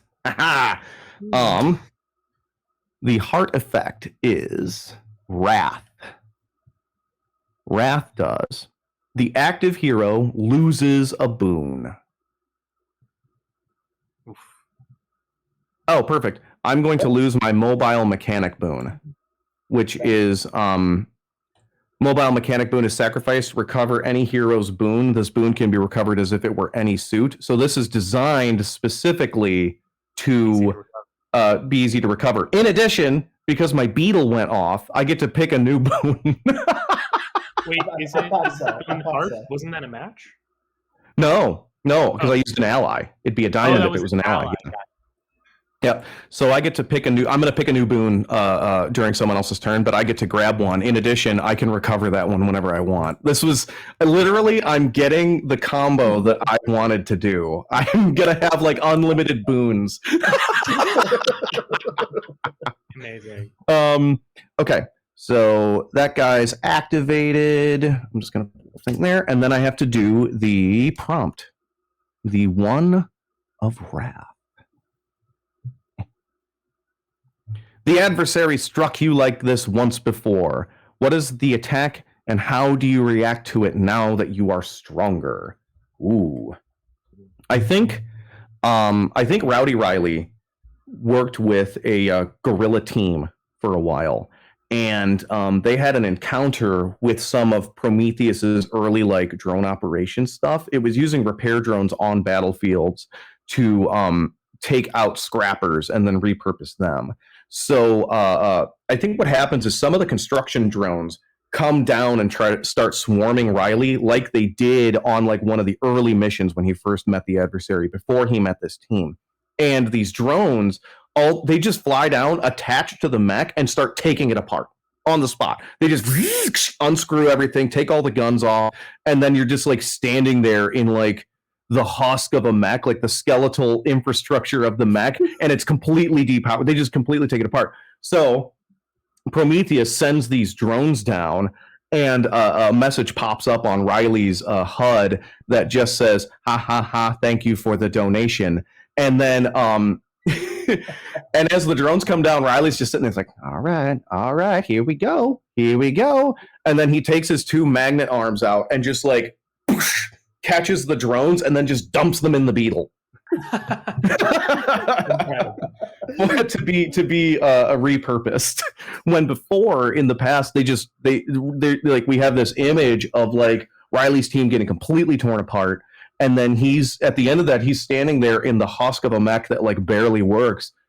All the drones fly away with all the parts, and he's like alone in like a canyon. There's no one around, and he's like, what the hell am I supposed to do now? And that's kind of how his journey to face the adversary began. That's awesome. We go to Flash. It is your turn. Having failed to scout out the mech, I think Flash goes back on the ground, and I imagine, so the city had like all those like AI piloted mechs, but then I imagine that there is like turrets and like manned defenses, and begins to like, fast as this little mech can run, like hop between each one, and puts in like a little like flash drive, like a little piece of tech into it, and initiate Vengeance Protocol. And I'm going to activate an ally, which says, once activated, every time an ability is lost, sacrificed, or banished, place a counter. Remove all counters at the beginning of my turn to deal damage equal to the number of counters. So the more stuff we lose in this coming round, the more damage we're going to do. All right, let's do the reveal. This is an ally? Yep. It's a diamond. But wait, check it out. So I just selected my bonus boon. Okay. My bonus boon is reaction, sacrifice, prevent the negative effects of a match. So I'm just gonna prevent that gives one. Me a counter because you just sacrificed. Get you a counter, and I get another boon because of my beetle. I should probably rewrite this ability. It's a little broken. Should maybe be a limit. I need to do a limit. Anyway, so yeah, I'm just gonna go ahead and prevent that from happening. Yeah, don't want that to happen. So every time we play this game, you prevent me from doing what I'm supposed to do. I got you, baby. So that is a betrayal prompt. You do get a counter on that card because I just lost an ability, and I'm going to get another one. God, I should just keep retaking that boon. Oh, that's broken. Oh boy, I do need to rewrite that ability. I just broke my game. The boon only once per boon. Yeah, it might have to be like once per boon, or like only once until your next turn or something, because I could actually keep retaking that get rid of a match boon and just prevent matches for the rest of the game. So I'm gonna errata that right now. We're watching game development live, and it's gonna say only once per turn, basically, I think is what we'll do. Okay, so I have used that. I think that's good. Betrayal. A hero chooses an ally to lose. Who is willing to lose an ally? The thing I just played is an ally, so I could banish it right now. I could lose it. Well, no, I would have to reaction banish it, and then I wouldn't have an ally to lose. So I could get rid of that if we don't think we're going to lose that much. But if somebody else loses something, I'll get another counter. Well, I've got two other allies, but I think like one of them I was planning to use next, and the other one is the one that lets us reactivate if we don't have one. If we have to skip our turn, the other one allows us to reactivate. So, I might be able to get you one of those bad boys back. I can if you lose one that is pivotal, I can get it back, but then I get it. Well, I mean, that could work because I've got the Gibson's Inspiration. Mm-hmm. So anytime someone has to skip, they can reactivate a skill or knowledge. Also, that would work. Get back in there. That works no matter who has it. So yeah. Okay. That one might be a good one to lose now, and then I'll pick it up on my turn. Perfect. Works for me. All right, cool. So we'll lose that one now. Add a counter there, Rob. So you've got two counters on that right now, and we're going to rack them up here before your next turn. We might get a bunch of damage on the field. If you use that, though, you're just going to have to explain how you're using Gibson's Inspiration to use it, though. Oh, I'm already thinking how I'm going to do it. Yeah. So, a little bit of tactics. If you have an ability that is like sacrifice or banish to do something extra powerful. If you do that this round, it'll power my thing up too. Yep. Your betrayal prompt, Rob. Ooh. Oh, Rob. Tug at some heartstrings, baby. Someone you trusted was with the adversary from the start and played you for a fool. When did you suspect? Who did you try to tell, and why wouldn't they listen? Ooh. That's amazing. That's a great prompt. That gave me the tingles. Okay. So I think. All right, here we go. So we've already established that Flash just didn't like the corporation from the get-go.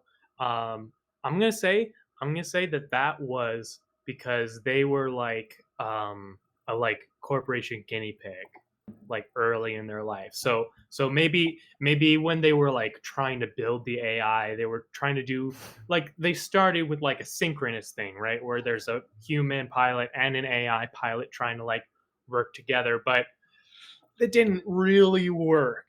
And so like Flash was like classic kind of like cyberpunk trope of like, you know, like a large group of children in this like very amoral corporation experiment, and like only a few of them ever escaped. And so it was Flash, and then they're like the only other person that also escaped, Drive. And oh no, Rob.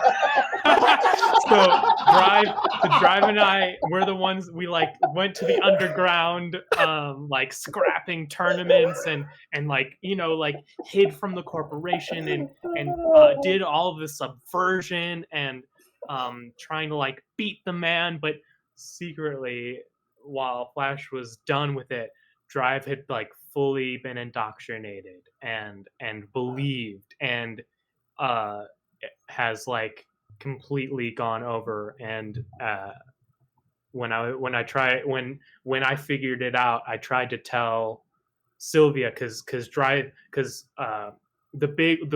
when I found out, we had a big split, and Flash just like went right back down to like their criminal like kind of like scrapper ways, and Drive went and joined the military.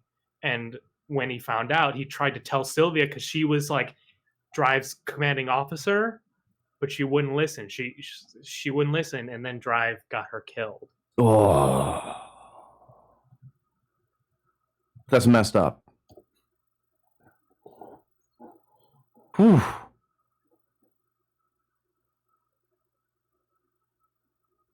Okay, Jeff, it's your turn.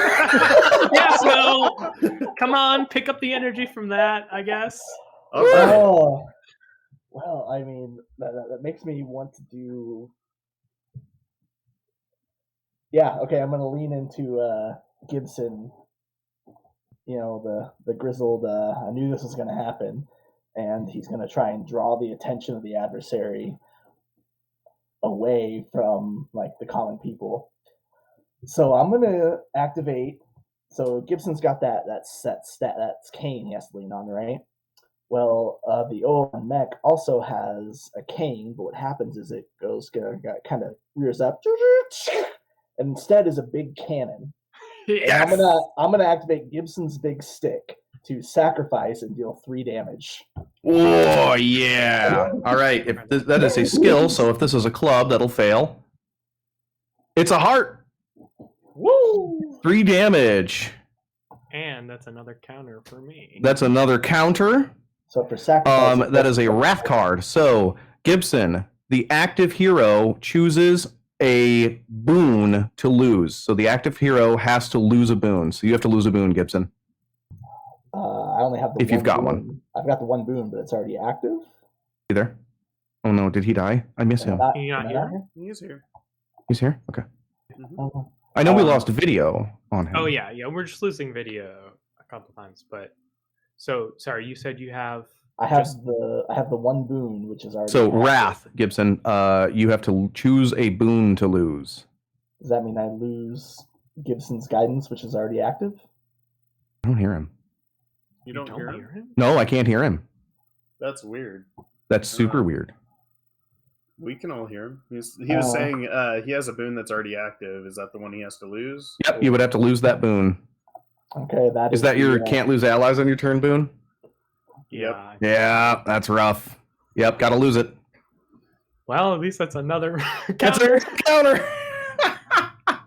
So, if I'm sacrificing the one... Oh no, we have to figure out what's wrong with if I'm me or Jeff. Restart OBS. Okay, I will restart OBS really quick, but let me give you your prompt before I do that.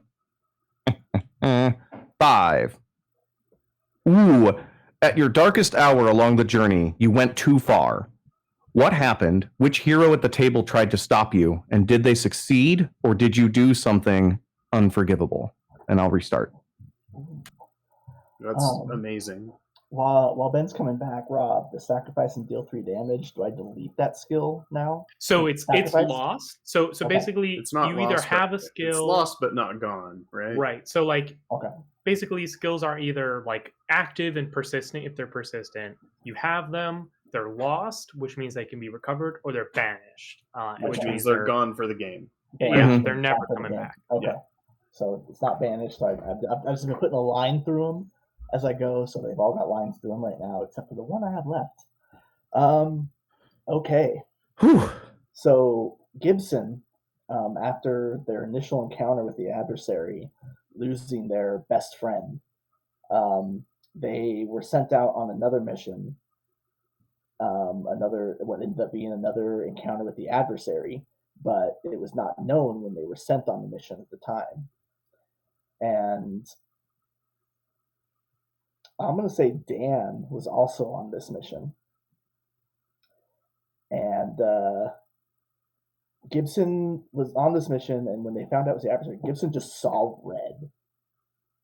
And so Gibson was trying to disrupt and take out the adversary and was not paying attention to collateral damage. Yeah. And so they were out, and there was a small settlement in the area where this encounter happened, and that settlement was destroyed when Gibson was fighting the adversary. And what Dan was able to do by being just having that deadpan, dry communication, that was able to cut through the lack of emotion in Dan's communication, was able to cut through the red Gibson saw, and Gibson let the adversary escape instead of, they had him on the ropes, but instead of finishing off the adversary, Dan was able to get Gibson to see what was going on, and they broke away to save the people of the settlement rather than finish off the adversary. Love it. It just cuts to this scene where Dan is like, Gibson, we're not Prometheus. Nice additive. Ooh, I got the chill on that one. Ooh, that was good. That one gave me the chill. There you go. That's what we're looking for. We're looking for the chill. It's also a really good handoff to Deadpan Dan. Yeah. So first, you get to pick a suit for your. Yep. Oh yeah, you get to pick a suit. How dangerously should I play? So I mean, I would keep doing spades, baby. Spades is always going to be a good option. Although we have drawn a lot of diamonds now. So we have drawn a lot of diamonds. That's true. Diamonds is another good option. So well, let's go with spades. Yeah. Let's go with spades. Okay, we'll go with spades again. All right. So that'll take. So what is your action? And then that's going to be the revealed card. Yeah. While I'm laying down fire, I'm going to switch over to AP rounds on my secondary Vulcan. And that is sacrifice to deal 3 damage as a skill. And that is a skill. And another counter. Incredible. Don't worry, I'm keeping track. This is going to be great. Sorry. I dropped my shit here. My bad. All right, here we go. It happens. That means we win, right? Yeah. It's a diamond. So 3 damage. So 5 damage total then. On your thing? Oh my god. So 3 for the ability, and then 2 for your active thing. Oh my god. Okay, so 3 for the. Okay, so here's the diamond. Oh, here's the face card. Hold on, let me get the other 2 damage on there. Holy shit, this is a huge combo. It was the face card too. is revealed. Oh It's the face card. Oh no.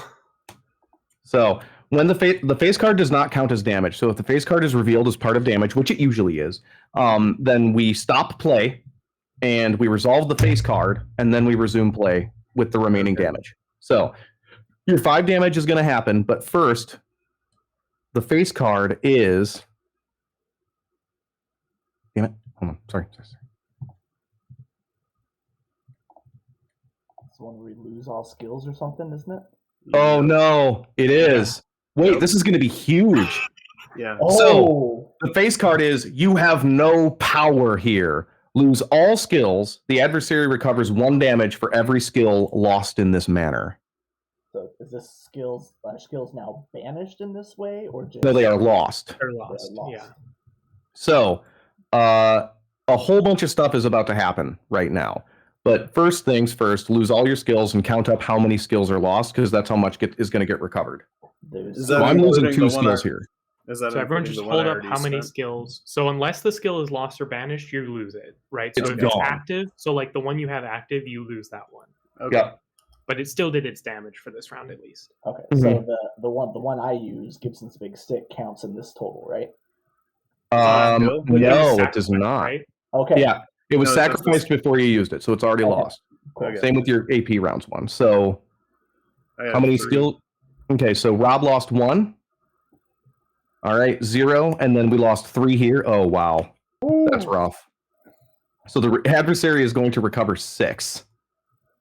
So you lost 3 as well, Benjamin? I lost 2. Oh, right. Okay, got it. Yep.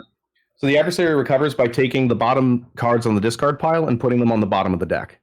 But there's good news. One of the skills was my junk cannon, which is deal 1 or banish to deal 2. And it says, if this skill is lost, activate the banish effect. So I am going to banish my junk cannon. Who doesn't have a thing that they can do next round unless they get the junk cannon? I'm good. So I've got 1 more skill left on. What about you? I have a reaction left. Okay, so I'm going to give you the junk cannon. So you're going to have the you get the skill deal 1 damage, banish to deal 2. If this and give to someone else. Okay, if this skill is lost, activate its banish effect. Nice. All right.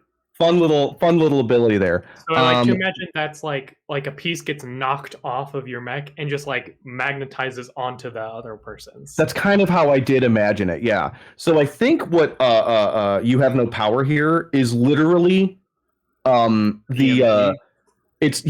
think the Prometheus armored structure begins to shake, and then there's just like a and then like the blue wave passes out over everything and just shuts down all the freaking electronics.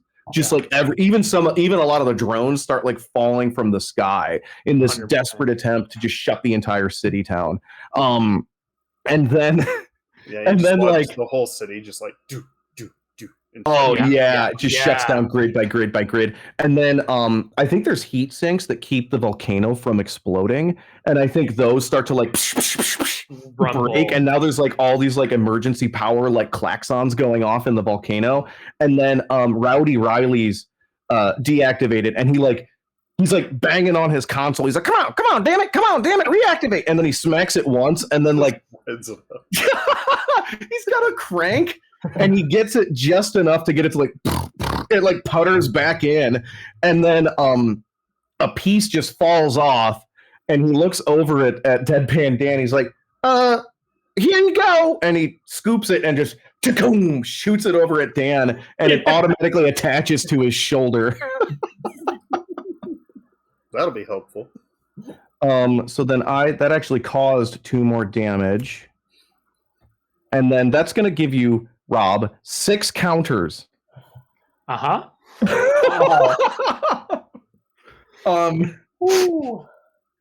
Holy crap. So huge turn, and then a whole bunch of stuff happened. Was there a prompt? Oh, it was the 4 of diamonds. Yeah. There's a prompt too. We got a little lost. Face card turns are always really big, but that's fine.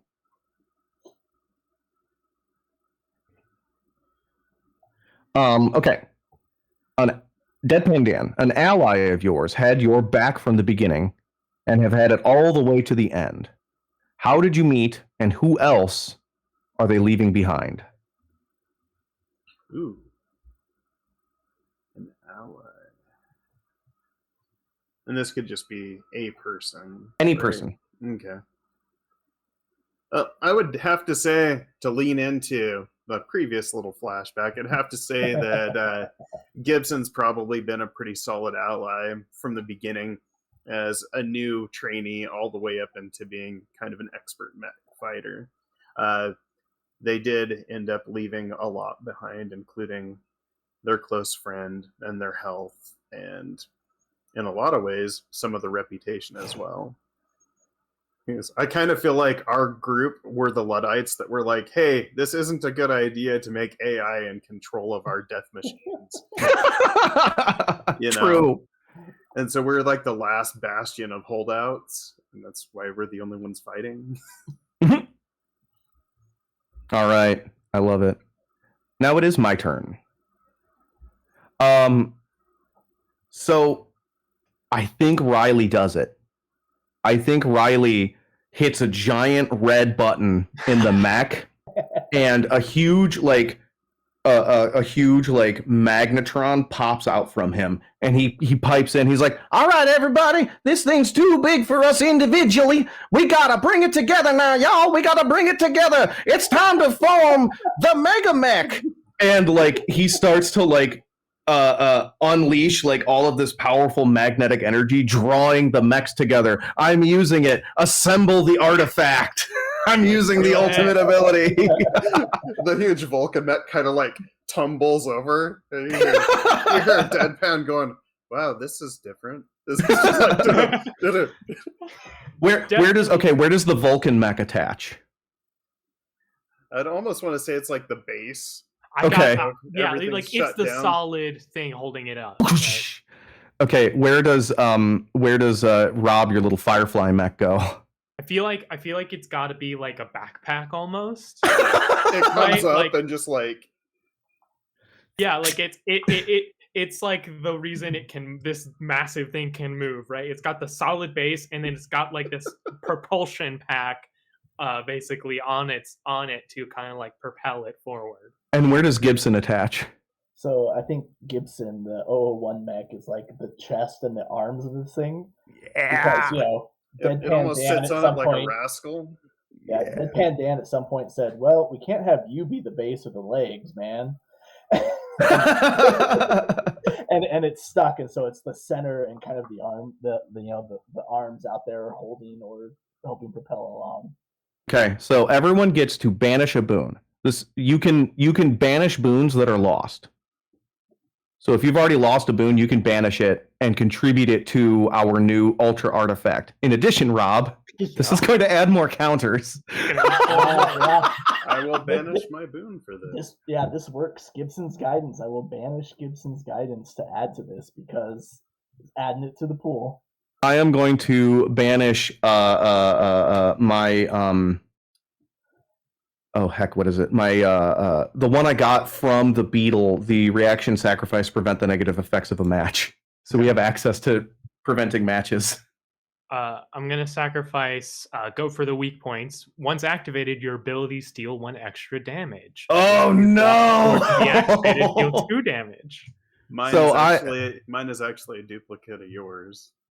Not the damage. The prevent match. Okay. Prevent a match. Awesome. So it's going to prevent like the next 2 matches. All abilities deal 1 extra damage. And what are you contributing, Gibson? I banished Gibson's Guidance, which is the one that can't lose an ally on your turn. And we can't lose allies. No. Okay, so just to verify, that one was I already had to lose that one for something earlier, so I'm banishing it now. You're banishing it now. So the way Assemble the Artifact works is everyone has to banish a boon, and then that all combines into a big super boon. Okay. Yeah. Cool. Wow. Yeah. Technically, I'm the one wielding the boon, but because the boon has basically 2 persistent abilities and 2 reaction abilities, basically we can't lose allies. We deal 1 extra damage, and we can prevent the next 2 matches whenever we want to, pretty much. So that's in the pool. Assemble the artifact. I love it. Okay. That's my turn. So when the ultimate goes off, you don't do a reveal. You just play it and then it happens. So that's actually my turn. I don't get a prompt. We go to Rob. So. Oh no. How many counters do you have? So here's what happens. So all of the turrets have gotten like this plug-in, right? And they've been shooting not the mech, like none of the like new mechs. They've been shooting like the damaged or recover like drones as they're flying into Prometheus, right? Like and none of them, but they've been firing, but none of them have been exploding. It's like they're firing blanks. And Flash smiles and hits a button, and all of the small explosives that these turrets have been firing into the drones that have been flying back into Prometheus explode. Yes! As it takes 15 damage. Because we lost 5 before we even did the queen, and then we lost 6, and then we just did another 4. So oh my god! Damage. I have. That's the most damage I've ever seen in one. So here we go. Here we go. 1, 2, 3, 4, 5, 6, 7, 8, 9, 10, 11, 12. That's the last card. You just freaking nuked the adversary. As from inside, like this. I mean, this is a like I imagine basically like 7 factories just like mashed together. So this thing is like bigger than the city itself, but just from the inside, all of the drones, which are going up to all the critical locations where everything gets produced, just like smashing and shattering from the inside. Oh my god! And how does our Voltron help? What we're So before we do that, we didn't say how Riley contributed to the Voltron. Oh, I thought I was like the inner frame. Like I'm the EMP thing that's you're like, the magnetic force. Yeah, I'm like holding the whole thing together. Yep. So what I imagine is that like we've like cracked the nut, but it hasn't shattered yet. Something needs to shatter the like unstable. I kind of think we should pass around the junk cannon. Oh yeah. Just kaboom. Kaboom. Kaboom. Gibson brings up the schematics that junior architect gave us too for everyone. And Gibson, like I'll use Gibson's wisdom here since I didn't get a chance to use it. And Gibson like finds the weak points in that schematic and guides the rest of you to use that junk cannon at the right spots. Yeah, we're just passing around the junk cannon and overloading fire. And I think the last shot from the junk cannon is we magnetically pull in Gibson's mech's cane and load it in the junk cannon, and like 4 mech arms come out and like punch it in like a freaking old school musket. And then like I'm like, all right, I'm turning this into a rail gun, and it just sort of assembles itself into like a rail gun, and we shoot that cane like a tungsten rod through the Prometheus structure, and it like boom, but like out the back is like 10 times bigger. Right. Oh yeah! You can see the air concussion wave from the sonic boom when it hits. Yes. Like using the jump jets, we go and we start like shoving the massive pieces away from the city. Yes. Using like so. Oh, okay. So here's what it is: using the massive pistons from the core, we like do like this like duck, and then the jump jets and the magnetic to like propel us away, woof, into the air, and we go and we slam the cane, and that's what, bam, off in all directions away from the island. I love it. Absolutely. Let's begin the epilogue, beginning with Dan. What is your epilogue scene? Either what happens to the world, what happens to the character. You see all of this like small pieces of debris, and like little pieces of titanium filings drifting through the air and stuff as they're landing on the mech from the outside of this Voltron mech. He's like, I hate to be the bearer of bad news, but we're gonna have to get moving along. I still have to pick up some milk.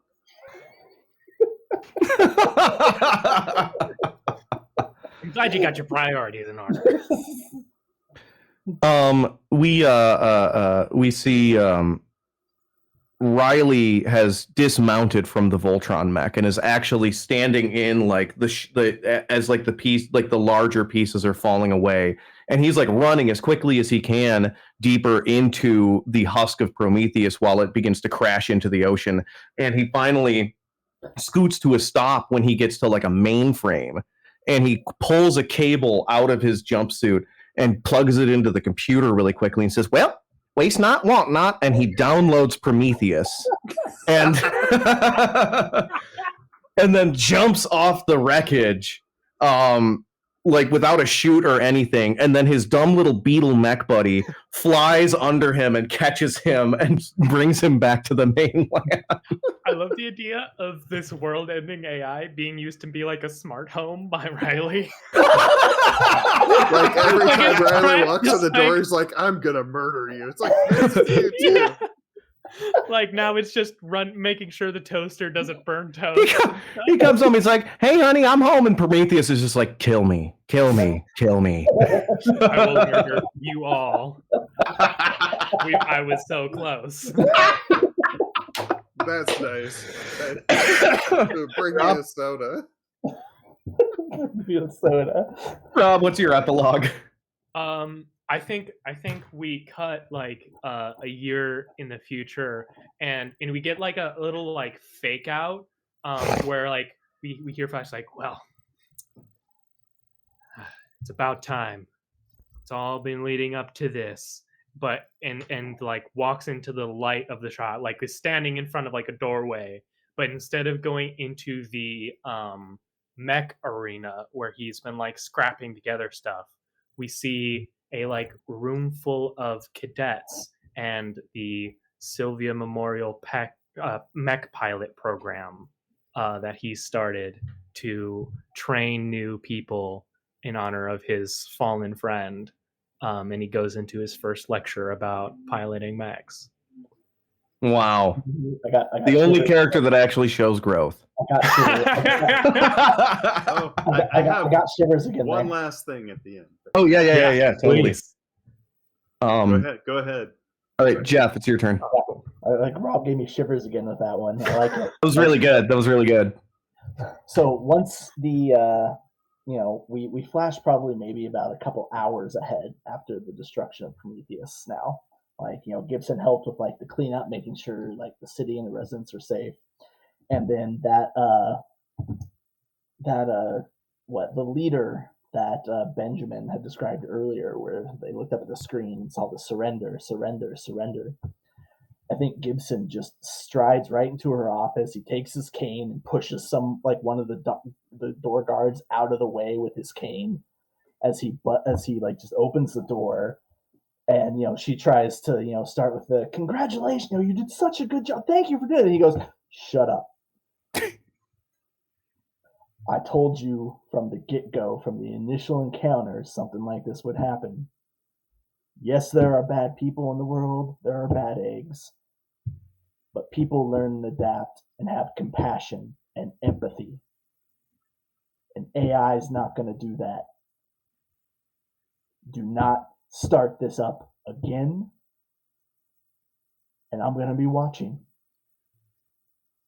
And then he turns around, walks out before she can say anything, and goes back to the 001 mech and just does the whole grizzled old veteran off into the sunset in his mech, getting away from this place.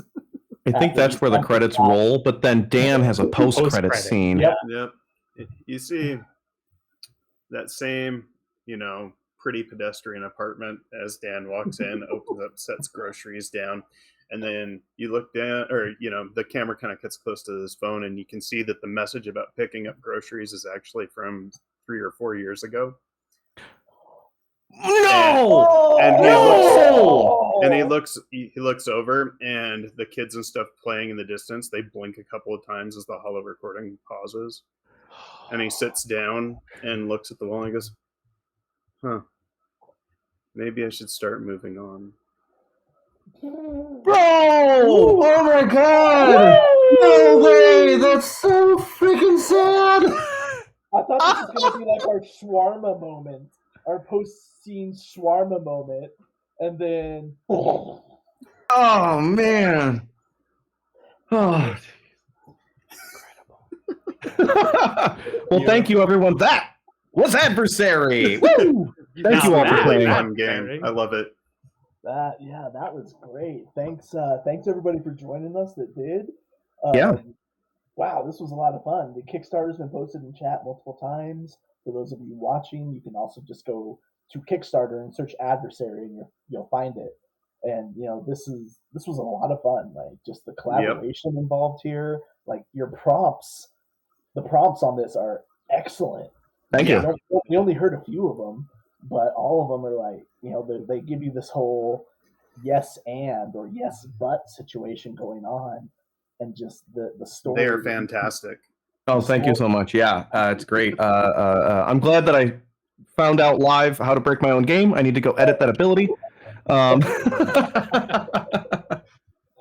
Yeah, as was foretold, kind of pointing out, like, I love watching people play. Oh no, sorry, I have to scroll back up. I guess that's what happens when someone who tends to find ways to break games builds their own. Yeah, as was foretold, plays with me a lot. They are on the Lawful Great Adventures podcast, so they're pretty familiar with my antics, and I have a tendency to stumble into the most effective tactics whenever I find. I'm not trying to. I'm just like, oh, this would be cool. Let's strap 4 machine guns to a flying drone in Shadowrun. Oh, turns out that's a really good way to kill an entire squad. Like, I don't know. I don't mean to. I just accidentally stumble into game-breaking stuff. So I mean, same apparently. Hey, it's fun. The question kind of came up when we were writing Adversary. Like, if there's a game-breaking, if there's a combo that's really, really strong, what should we do? And I was like, look, if it's really effective, that's one thing. If it's game breaking, that's another. So the combo I found, that's game breaking. The combo Rob found, that's not game breaking. Like, that's just awesome. So we just had like a perfect storm. Yeah, it really was. Yeah, I mean, it was very conditional. All sacrifice abilities, and then the fact that we even got the one that made us lose all these abilities. There was a lot of luck involved in there. Tagging, the fact that we got that the face card came up during that turn, and we got the perfect face card for activating that ability. Like, there was a little bit of luck, but God, what a fun combo that was. Oh yeah, that was amazing. If you were watching that in a film, it would have been like, oh yeah, this is totally scripted. Yeah, because it was everything just gets shut down and destroyed, and then you just boom, boom, boom, boom, boom. And it's funny that like. Yeah. Sometimes the dice tell a story that it just shows off Prometheus's arrogance of just I don't need to cut losses. I'm just gonna recycle all of these things. It didn't have to try and recover all this stuff, and it just thought it couldn't make a mistake, right? Yeah. That was sick. Thank you all so much. Yeah. I gotta get some dinner. I'm so hungry. Yeah. Ben, before you run away for dinner, give them a quick, where they can find you. We've talked about Adversary and the Kickstarter a bunch, but what about you? What about Lawful Great Adventures? What other little thanks, guys. I'm TT Benjamin. You can find me on Twitter at TTBenjamin1. I'm the host and guide of the Lawful Great Adventures podcast, a quest podcast about 4 friends on a long journey home. I am also the lead designer of Adversary, which we just played, a narrative deck-driven battle against evil. Check it out on Kickstarter. We have 4 days to go. Count them, 4. There's links in the chat. We're trying to get some stretch goals going. Kind of expand some of the art options. The Kickstarter is funded. The Adversary book is done. The card art is done. So once this Kickstarter finishes, I can immediately start talking with the people that are going to be printing it, and we're going to get rolling on it. Like, this thing is pretty much going to be hot to trot, coming up right around the end of Q1 next year. Really looking forward to sharing it with the world. Can't wait for everyone and their mom to play it. Your mom is going to love it. I asked her. So thank you all so much for this space. This was a blast. This was a lot of fun. Appreciate you. Thanks, Rob, for coming on. Thank you, Jeff and Don. Really, really great. I gotta check out y'all's show now a lot because I love me some indie games. Let me tell you. Nice. Yeah, we just did our year in review, so you can kind of get our opinions on all the games we've run this year. I also want to say thanks to Rob for joining us. You were a great addition. You had some wonderful moments, some great adding to the storytelling of it, and it was just. Yeah, you talk about getting the chills in some time. I got a bunch of chills throughout this game with our narratives and the group going on. So thanks for being able to jump in and sound us out for our 4 players today, Rob. Yeah, I was happy to be here. Thanks for having me. This was it's always good to play some more Adversary. So yeah, and this broadcast will be on Twitch for 7 days, and then after 24 hours, it'll also be on our YouTube. Yep. Which is where we throw everything because Twitch gets rid of it because we're not one of the partners or whatever it takes to keep your stuff up there forever. Sure. One day, affiliate, you'll get there. Yeah, that's the goal. But yeah, feel free to share it. We'll be sharing it on Twitter as well. And those of you watching either live or on VOD, check out the Kickstarter. This was absolutely. This is a great game to round out the year with. I love this. This was a lot of fun. Yeah, thanks, guys. Definitely adding it to my collection for sure. Yes. Yeah, we got them. This will make a fine addition to my collection. Eventually, I'll have all my bookcases in here. I think I have 3 of them full now. Ooh, nice. What a flex! You go on stream with all of your indie games. Love it. I love it. All right, we'll let Ben get out and get dinner, and everybody else go about their day. Thanks for joining us, everybody. Advanced Games. Check us out for more indie games. Give us a subscribe to know when we go live, and check out the Twitter. We post it there as well. Thanks again, Ben and Rob. It was awesome. Yeah. Thanks, y'all. Take care.